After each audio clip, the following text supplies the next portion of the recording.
Halo Bor, apa kabar? Semoga kalian dalam keadaan baik-baik saja. Kali ini saya akan membahas kelanjutan dari Stellar Transformation Season 5 episode 3 yang sebelumnya diceritakan Kinyu bertarung dengan sekte pedang Gyo. Dalam pertarungan ini, Kinyu berhasil menghabisi salah satu sekte pedang Gyo. Akibat hal ini, sekte pedang Gyo melapor ke Kaisar Yu dan menutup gerbang teleportasi. Namun Kinyu memanfaatkan serikat dari Blue Fire. Ia pun menyamar menjadi salah satu pengawal utusan ini, hingga akhirnya ia berhasil menggunakan gerbang teleportasi.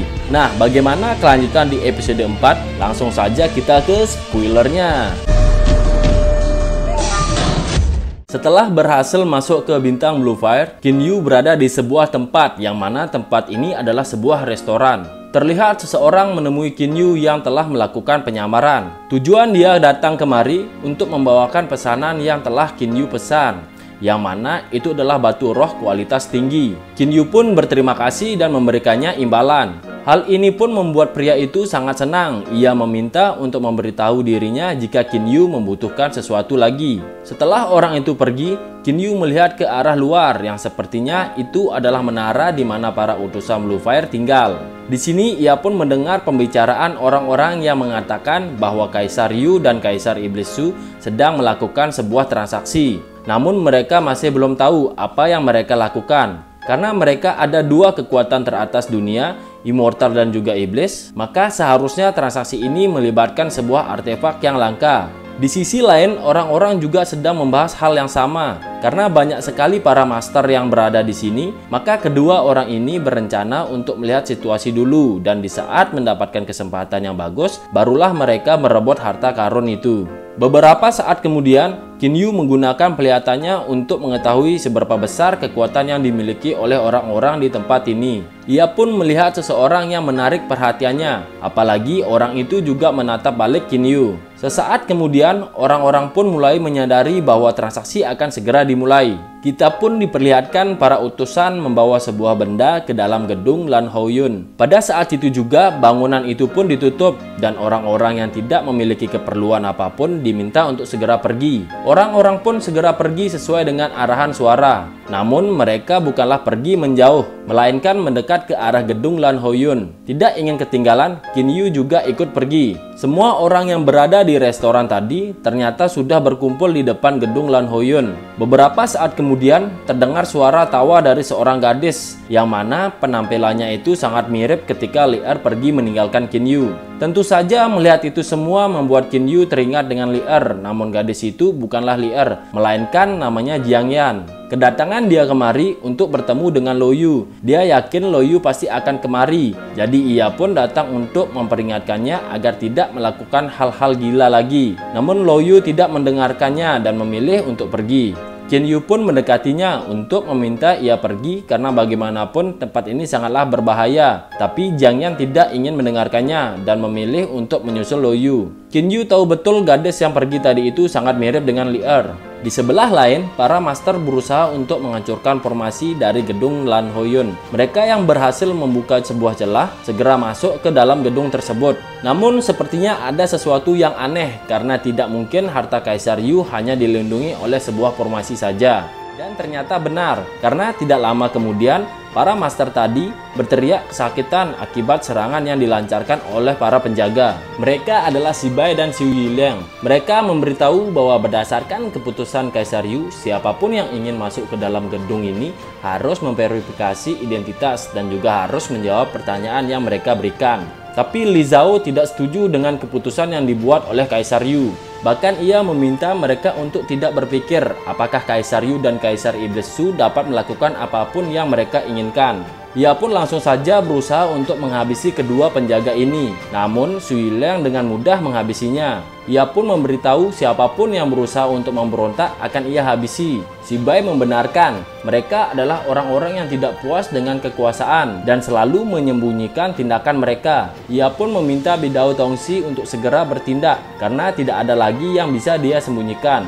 ia pun langsung saja melancarkan serangan kepada Bidao Tongxi. Meskipun sempat menahan serangannya, namun ia tidak mampu menahan serangan dari Su Yileng. Su Yileng meminta mereka untuk sadar diri, karena bagaimanapun ini adalah transaksi antara dua kekuatan tertinggi. Ia tidak menduga bagaimana bisa orang rendah seperti mereka berani mengganggu Kaisar Yu. Sibai segera melancarkan serangan kepada para master lainnya. Di sini Jiang Yan memberitahu bahwa Sibai adalah immortal darah, yang mana dia adalah ketua ke-18 Kaisar Immortal di bawah perintah Kaisar Yu. Sedangkan Su Yileng adalah iblis darah with hair. Mereka itu adalah orang kedua setelah Kaisar Su yang diajarkan iblis darah. Yang satu adalah Immortal Sword tingkat 7, sedangkan yang satunya adalah Kaisar Iblis tingkat 7. Jika menghadapi mereka berdua, Jiang Yan berharap Lo Yu tidak kehilangan nyawanya.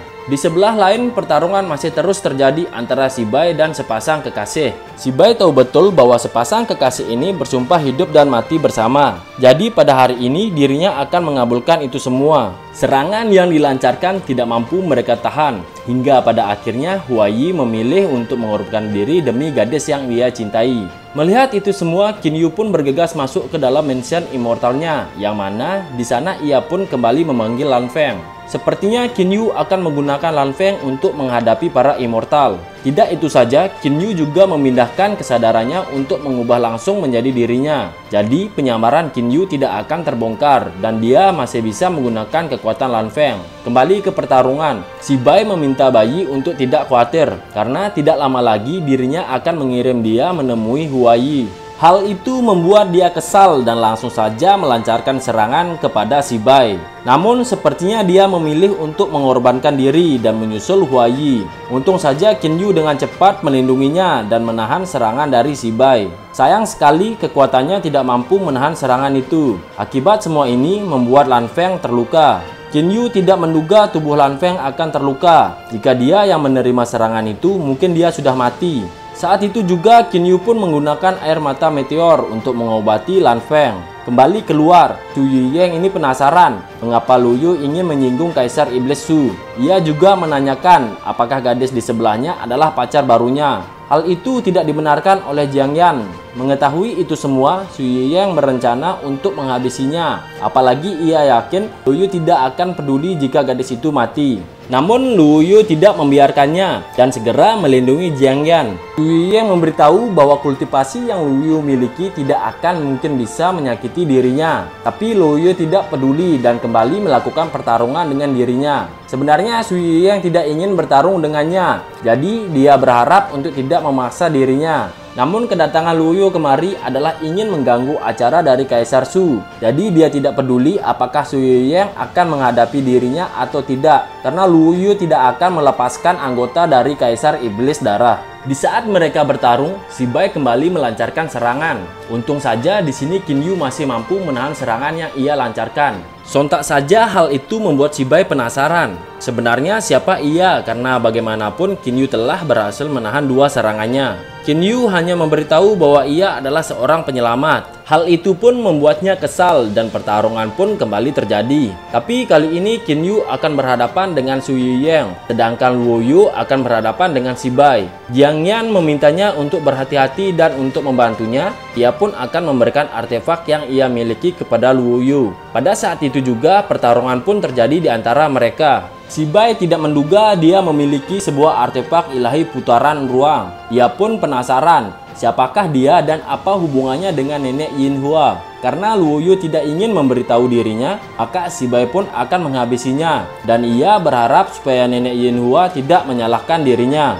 Nah, kali ini serangan Sibai mampu mengenai tubuh Lo Yu. Ia memberitahu bahwa meskipun yang dia gunakan adalah artefak ilahi putaran ruang, tapi itu semua tergantung lagi dengan orang yang menggunakannya. Lo Yu pun berusaha untuk melarikan diri, sedangkan di sisi lain, Qin Yu juga sedang bertarung dengan Su Yileng. Ia memuji kecepatan yang Qin Yu miliki, namun sayangnya tidak akan mungkin bisa Qin Yu hindari. Dalam pertarungan itu, Qin Yu mendapatkan luka yang cukup fatal. Untung saja ia menggunakan air mata meteor, jadi masih bisa mengobati dirinya. Di saat Su Yileng ingin kembali melancarkan serangannya, Qin Yu pun teringat dengan serangan yang dilancarkan oleh Guan Yu. Ia pun sadar bahwa serangan ini sangat berbahaya. Jadi dia berusaha untuk melindungi dirinya. Tentu saja tidak begitu lama Qin Yu bisa membebaskan diri dari serangan tersebut. Hal itu membuat Su Liying terkejut karena bagaimana bisa Qin Yu dapat menghancurkan teknik rahasia pemakan jiwanya. Qin Yu tahu betul bahwa para penyihir pasti hanya akan menggunakan metode jahat yang sama. Mendengar itu semua membuat Su Liying sadar bahwa tekniknya dari Guanu. Qin Yu membenarkan hal itu karena dia membunuh seseorang tanpa alasan, jadi ia pun segera menghabisinya. Hal itu membuat Su Liying sangat marah dan ia pun berjanji akan menghabisi Qin Yu. Tidak hanya mereka saja yang bertarung, namun Lu Yu dan juga Si Bai melakukan pertarungan. Melihat pertarungan yang terus terjadi, Jian Yan yang bingung apa yang harus ia lakukan. Hingga pada akhirnya ia pun mengingat sesuatu. Ia pun segera pergi dari tempat tersebut. Kita dibawa ke sebuah tempat yang mana terlihat ada seseorang yang sedang bersantai. Tidak begitu lama, Jiang Yan pun datang untuk meminta bantuannya Yu Ming. Yu Ming bingung apa yang harus ia lakukan karena bagaimanapun Jiang Yan tidak mampu menyelesaikan masalah ini. Jadi dia khawatir tidak bisa memberikan bantuan. Mendengar itu semua membuat Jiang Yan kesal. Dia bahkan mengancam akan melaporkan ini semua kepada nenek Yu Ming telah menindas dirinya. Tentu saja hal itu membuat Yu Ming terkejut. Jiang Yan pun kembali memohon supaya Yu Ming bisa membantu dirinya. Karena bagaimanapun Jiang Yan ingin ia menyelamatkan seseorang. Bahkan bisa saja Lu Yu itu akan mati. Yu Ming sudah tahu apa yang terjadi. Dan ini semua adalah ulah dari Lu Yu karena membuat masalah lebih dulu. Tidak itu saja, ia juga telah menggunakan artefak ilahi milik Jiang Yan. Seharusnya bisa saja melarikan diri, namun ia memilih untuk tetap bertarung. Melihat wajah kesal dari Jiang Yan, membuat Yu Ming menyerah. Ia tahu betul bahwa Su Yileng dan Si Bai sangatlah kuat. Apalagi mereka berada langsung di bawah perintah Kaisar Iblis Su dan juga Kaisar Yu. Jadi jika dia memberikan mereka bantuan, maka sama saja dengan dirinya yang menyinggung dua kekuatan terbesar pada saat bersamaan. Karena Yu Ming tidak ingin membantu dirinya, membuat Jiang Yan kesal dan berencana untuk pergi saja. Tapi ia pun memberitahu bahwa ada seseorang yang berhubungan langsung dengan spektrum binatang. Jika hal ini jatuh ke tangan Kaisar Yu dan Kaisar Iblis Su, mungkin akan sangat berbahaya. Mendengar spektrum binatang membuat Yu Ming terkejut. Ia pun penasaran sebenarnya apa yang telah terjadi. Tapi Jiang Yan tidak terlalu yakin dengan firasatnya karena nenek mereka baru saja mengatakan tentang seseorang yang memiliki keberuntungan bagus dengan spektrum binatang. Jadi dia pun takut jika Lu Yu mati maka mereka pasti tidak akan bisa melarikan diri. Beberapa saat kemudian Yu Ming pun melakukan sesuatu. Namun kita dibawa ke pertarungan Qin Yu dengan Su Liying. Di saat Qin Yu sedang kesulitan, di saat itu juga Yu Ming pun memberikan bantuan. Hal itu sontak saja membuat mereka terkejut. Nah, itulah alur cerita Donghua Stellar Transformation Season 5 episode 4. Untuk Season 5 episode 5-nya ditunggu ya. Jangan lupa untuk menekan tombol subscribe dan aktifkan tombol notifikasinya agar tidak ketinggalan video-video selanjutnya. Terima kasih dan sampai jumpa lagi di video-video selanjutnya. Bye-bye.